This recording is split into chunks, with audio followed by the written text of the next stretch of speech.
வரலாற்றை மறந்துவிட்ட இனம் வாழாது. வேற இழந்த மரமும் வரலாற்றை மறந்த இனமும் வாழாது. தன்னின வரலாறு தெரியாத எந்த இனமும் எழுச்சி விட முடியாது. எங்க இனத்திற்கென்று வரலாறே கிடையாது. ஏன்னா வரலாற்றை படைப்பவனுக்கு வரலாற்றை எழுத நேரம் இருக்க.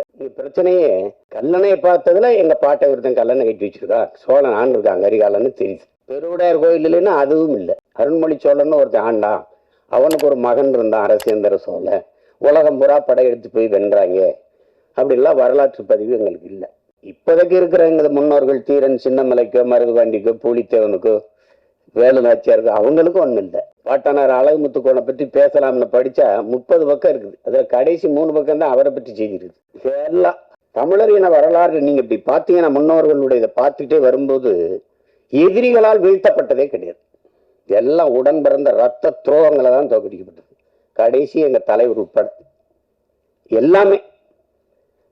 நீங்க வேலுநாச்சியாரா அங்க ஒரு துரோகம், மருதுபாண்டியாரா அங்க ஒரு துரோகம், தீரன் சின்னமலையா கூட இருக்கிறவனே செஞ்ச துரோகம், பண்டார வன்னியானா அவனே என் சொந்த ரத்தக்காரனே எங்களுக்கு துரோகம் பண்ணி இப்படி தோத்ததான் எங்களுடைய இந்த படிப்பினை ஏன் தேவைப்படுது அப்படின்னா, அது கற்றறிவை விட பட்டறிவு மேலானதுங்க. அதனாலதான் அது அண்ணல் அம்பேத்கர் வரலாற்றை படிக்காதவன் வரலாற்றை படைக்கவே முடியாதுங்கிறார். அது ஹோசிமின் வரலாற்றை மறந்து விட்ட இனம் சுடுகாட்டுல இறந்து கிடக்கிற பிணம்டாங்கிறார். அது ஒன்றும் பயன்படாதார். நமக்கு இலக்கிய சான்று தான் இருக்குது. பாண்டிய நெடுஞ்சனே மதுரை ஆண்டான் அப்படின்னா அங்க ஒரு பெருமாட்டி கண்ணகி போய் கால் சிலம்பை உடைச்சு நீதியை நிலைநாட்டினான்னு இலக்கிய சான்று தான். வரலாற்று சான்று எங்க இருக்கு? இல்லை. இது தெளிர்ந்து உணர்ந்த ஒரு ஒரு மகன் இந்த இனத்தில் இருக்கிறாருன்னா அது என் உயிர் தலைவன் எங்க அண்ணன் மேதகு பிரபாகரன் அவர்கள். எல்லாவற்றையும் ஆவணப்படுத்தினார். அந்த ஆவணங்கள் பாதுகாப்பா இல்லைங்கிறது வேற. இறுதி போரில் பாதிக்கு மேல சிதைஞ்சு அழிஞ்சு போச்சு. சில இது பாதுகாக்கப்பட்டிருக்கலாம். இப்ப நீங்க உங்களுக்கு ஒரு உதாரணம் சொல்ல பாருங்க. அனுராதபுரத்தை அடிக்கிறார், முடிவு பண்ணிட்டார். 21 போராளிகள் போறாங்க, கரும்புலி மறவர்கள். இதுல 3 பேரு படப்பதிவு, இது இந்த போரை பதிவு செய்யறதுக்கு மட்டுமே 3 பேரை அனுப்புறாரு. உடன் பயிற்சி எடுத்தவன், உடன் பிறந்தவன், இது ஒரே நோக்கத்துக்காக நிக்கிற ஒரு தாய் பிள்ளைகள் அவன் ஓடி செத்துட்டா கூட அவனை போய் தூக்குறதுங்கிறதுலாம் வேலை இல்லை. அவன் சண்டை போடுறது நீ ஆவணப்படுத்தணும். அதுதான். அது ஏன்னா கடந்த கால வரலாறு நமக்கு இல்லாதனால நிகழ்காலம் தெரியல. நிகழ்காலம் இல்லாதவனுக்கு எதிர்காலமே. கவிப்பேரரசு வைரமுத்து கூட சொல்றாரு, ஒருத்தன் நிகழ்காலத்தை குனிந்து பார்ப்பது எதிர்காலத்தில் நிமிர்ந்து நிக்கத்தான். அப்ப அந்த பதிவு இருக்கணும்னு அவர் நினைச்சாரு. அது ஒவ்வொன்றையும் ஆவணப்படுத்தினார். அவருக்கு ஒரு பேராவல் இருக்குது. பேராவல் பெரும் விருப்பம் தான் சொல்லணும். அது என்னன்னா, சிம்லஸ் லிஸ்ட் போல, ஒரு பிரேவ் ஹார்ட் போல, ஒரு 10 கமாண்ட்மெண்ட்ஸ் போல நம்முடைய விடுதலை போராட்ட வரலாறும் ஆவணப்படுத்து படமா வரணும், திரையில ஒரு வந்துடணும்னு பெரிய ஆர்வப்பட்டாரு. அதுக்காக தான் அவர் ஆணிவேர் எடுத்தாரு, தயாரிச்சாங்க.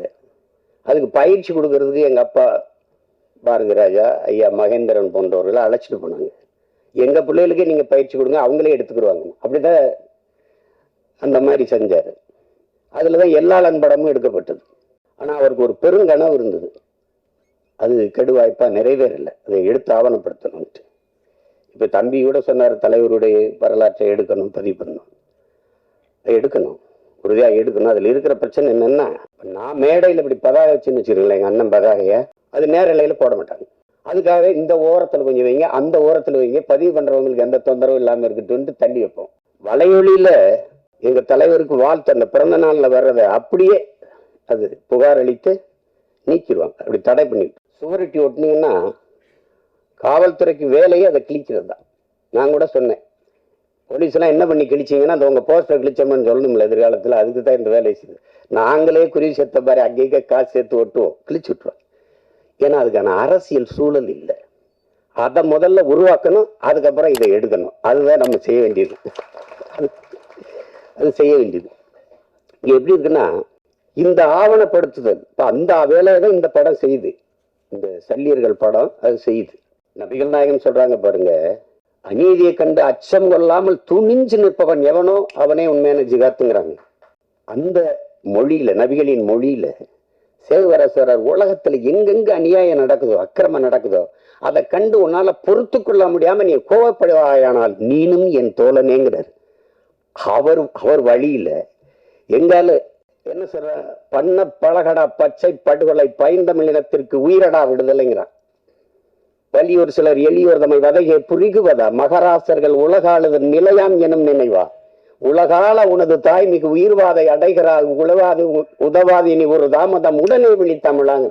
அப்படி விழித்து கொண்ட வீர மறவர்களின் வரலாறு தான் தமிழருடைய வீரகாவிய வரலாறு. அதுல ஒரு துளி அந்த போராட்டத்துல ஒரு துளி, ஒரு சின்ன பகுதி, அதுதான் இந்த சல்லியர்கள். மருத்துவம்ங்கிறது மனிதத்தினுடைய மகத்துவம். தன் உயிரை எடுக்க வந்தவனுக்கும் உயிரை கொடுக்கிற ஒரு அறம் சார்ந்த மறவர்கள் தமிழர்கள் என்பதை இந்த படம் உணர்த்துது.